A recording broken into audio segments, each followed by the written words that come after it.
Picture चालू करो बे।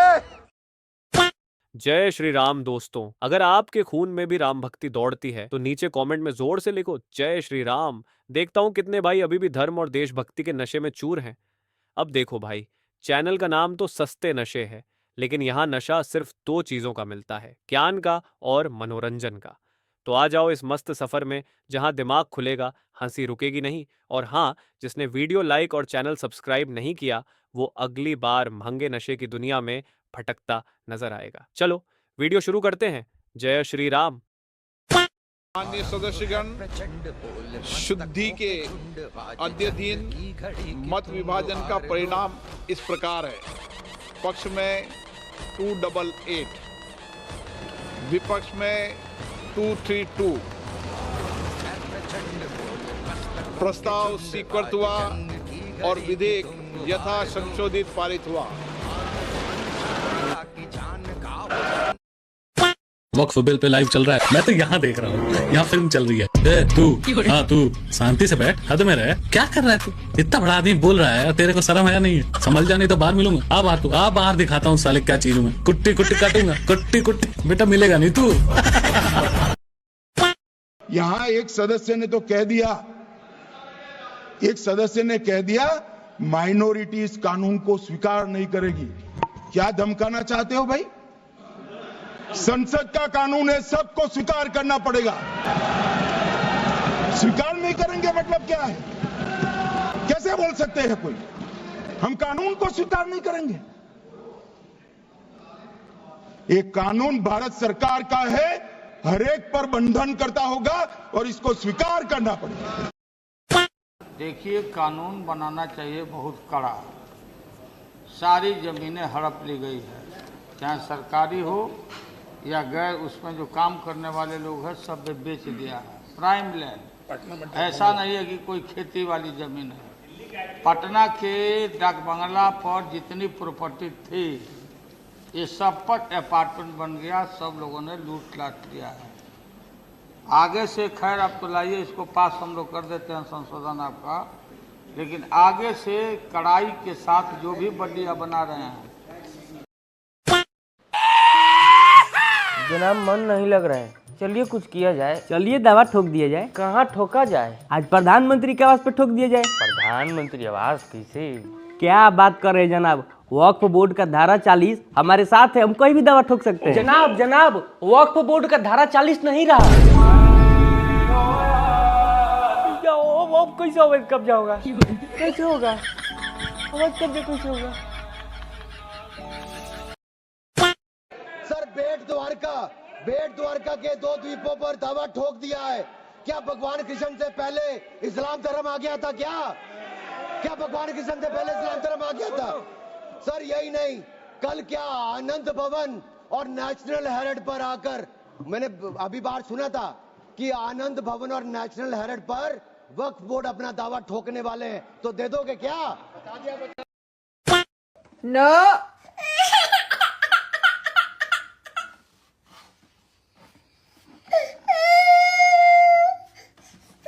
No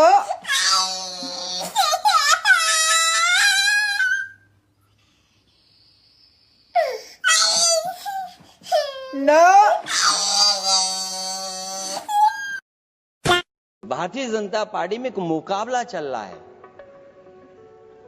Bharatiya Janata party के अंदर मुकाबला चल रहा है कि खराब हिंदू कौन बड़ा है। और ये बात अध्यक्ष महोदय मैं ऐसे ही नहीं कह रहा हूं। जो पार्टी ये कहती हो कि दुनिया की सबसे बड़ी पार्टी है, अध्यक्ष महोदय वो अपना राष्ट्रीय अध्यक्ष नहीं चुन पाए अभी तक। हंसते हंसते कहा है, इसको हंसते हंसते जवाब देंगे। इस सामने जितनी पार्टियां हैं उनका राष्ट्रीय अध्यक्ष उन 5 लोगों को ही चुनना है परिवार के। हमें माननीय अध्यक्ष जी करोड़ों सदस्यों में से 12-13 करोड़ सदस्य प्रक्रिया कर चुनना है तो देर लगती है। आपके यहाँ जरा भी देर नहीं लगेगी। मैं कह देता हूं अभी 25 साल तक आप अध्यक्ष हो जाओ, नहीं बदल सकता। और 11 साल से मोदी जी पकौड़े तल रहे थे, 11 साल बाद याद आया उनको?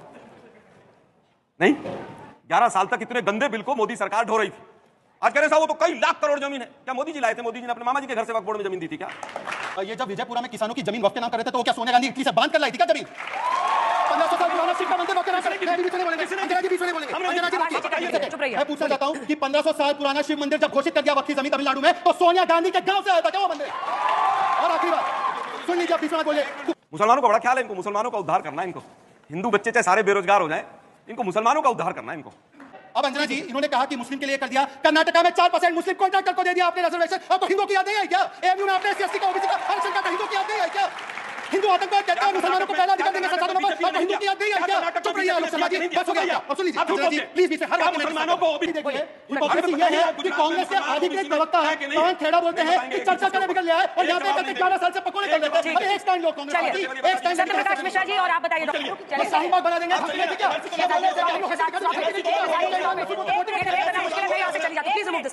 आपको इतना भी लिहाज नहीं है कि दूसरे पैनलिस्ट को बोलोगे आप?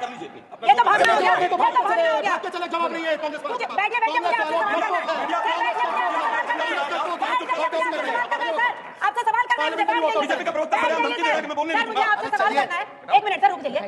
चलिए चलिए, बहुत देखिए आप जैसे बात देख लेना, आप जिस तरह से मन करे उस तरह से देख लेना। कल पार्लियामेंट जिस तरह से मन करे उस तरह से देख लेना और जहां मन करे वहां देख लेना। अच्छा सुनिए सर, पहले तो आप कमलनाथ से अपना सुलझा लीजिए। सुलझा रखा मैंने कमलनाथ से पहले आलोक शर्मा, मेरा मुंह मत लगाओ। मैं आपको सम्मान दे रहा था, आपकी बात मेरे बीच में लगाता था। आपसे डरने वाला नहीं। आप जैसे लोगों को बहुत देखा है। अच्छा, मुझे बोलने का मौका दीजिए। आपसे कह रही हूँ प्लीज फिजिकली अग्रेसिव मत होइए, बैठ जाइए। मैं आपको बता रही हूँ पसमानदा मुसलमान नहीं भाता, मैं पसमानदा हूँ, इसको मुझे गाली देते हैं। आप तो इतना ही हो जाइए, फिजिकली अग्रेसिव हो रहे हैं आप। बताते हैं क्योंकि हम लोगों को नहीं लगता कि आलोक शर्मा निजी रूप से क्या करते हैं और डिबेट में आकर क्यों टारगेट करते हैं। इस पर देश का कोई भी इंटरेस्ट है कि अपना देश टाइम बर्बाद करना चाहता है। ये कांग्रेस पार्टी को सोचना चाहिए कि जब जब टीवी पर आते हैं तो उनके वोट कितने घट आते हैं। ये दिल्ली की जनता मुस्लिम अंजुमन ने जो टी शर्ट जारी की है वो उसके बारे में खबर आपको दिखा रहे हैं हम इस वक्त। आप अपनी पार्टी के वोट घटाते रहिए ऐसे ही, भगवान आपको बहुत सारी और जो हालत है वो पार्टी देख ही रही है। आप देखिए मुस्लिम अंजुमन ने वक्फ बोर्ड को लेकर टी शर्ट जारी किया है। मुझे लगता है कि अब मतलब इसको ये आज तक को तय करना होगा कि हम इस तरह के प्रवक्ता को यहाँ बिठाना चाहते हैं या नहीं बिठाना चाहते हैं, क्योंकि आकर आज तक पर चैनल पर और एंकर पर इस तरह से लगातार हमला करना मुझे नहीं लगता कि ये ठीक है और हम लोगों को ये बर्दाश्त करने की जरूरत है। क्योंकि इस व्यक्ति को लेकर तमाम कांग्रेस पार्टी के प्रवक्ता आते हैं, अपनी बात कहकर जाते हैं। 6 बजे भी बोल कर गए हैं, 6 बजे भी बोल कर गए हैं, 8 बजे भी बोल के जाएंगे, लेकिन उनमें से कोई भी इस तरह से बदसलूकी नहीं करता है और फिजिकली इंटिमिडेट करने की कोशिश नहीं करता है। लेकिन आप शारीरिक रूप से भी अग्रेसिव होकर डिबेट में जिस तरह से व्यवहार करते हैं ये शर्मनाक है और मैं इसको पूरी तरह से पोस्ट करती हूँ। हर किसी के बारे में आपने बोला। अब आप देखिए, सवाल ये है कि आपको यहाँ पर कितना कंटिन्यू करना चाहिए। चैनल को कॉल लेना होगा क्योंकि मेरे लिए बहुत मुश्किल हो रहा है इस बहस को कंटिन्यू करना। I am really sorry.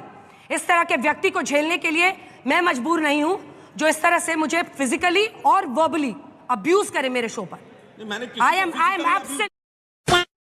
Bangladesh, अगर यहां से, ये ईस्टर्न कमांड का है पूरा एरिया, ठीक है ना, 3 कोर मैंने आपको बताया, ये ईस्टर्न कमांड का एरिया, बांग्लादेश का बाप कुछ नहीं कर सकता, इनका बाप कुछ नहीं कर सकता। If from here 17 course decide to move like this, and of, that is the end of story of this area. आप आके बैठ जाओ वहां पे, अपनी आर्मी को बैठा दो, कौन क्या कर लेगा। फिर ट्रंप को बोलो ठीक है भाई तेरे लिए टैरिफ 0 है, और बोल। रशिया कुछ बोलेगा नहीं, ठीक है, चाइना से बोलो कितनी ट्रेड करनी है। मैं बता रहा हूं, एक बार आप कर दो, एक बार आप कर दो, ठीक है। एक कहावत मुझे फौज में मैंने सुनी थी बहुत पहले, जब मैं आर्मी में था, तो कहते थे कि it is easier to seek forgiveness than to seek permission. अगर आप दुनिया से परमिशन मांगते रहोगे, सर हम ये कर लें, कोई परमिशन नहीं देगा। बाद में सॉरी बोल देंगे, कर देंगे, बाद में बोलेंगे यार सॉरी यार गलती से हो गया। यू नो, स्ट्राइक कोर ऐसे चली गई, हमने तो ऐसे बोला था, वो गलती से राइट टर्न कर गई, कहानी खत्म हो गई। यहां से चलती है तुम्हारी स्ट्राइक कोर, कड़क, end of story, that's it. Bangladesh bye bye. और ये 3-4 दिन का ऑपरेशन है टोटल।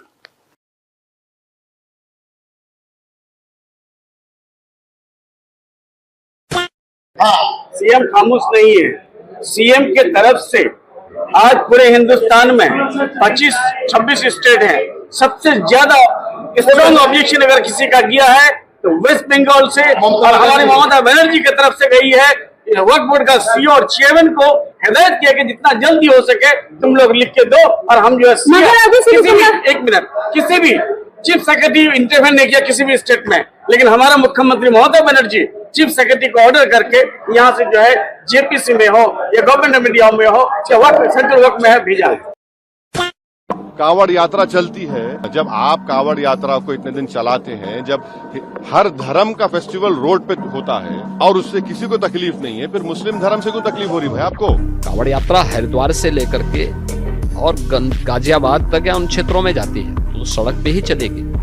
आप घंटों सड़क जाम करेंगे नमाज पढ़ने के नाम, और नमाज पढ़ने की जगह आपके ईदगाह होगा, आपका मस्जिद होगा, सड़क नहीं हो सकती।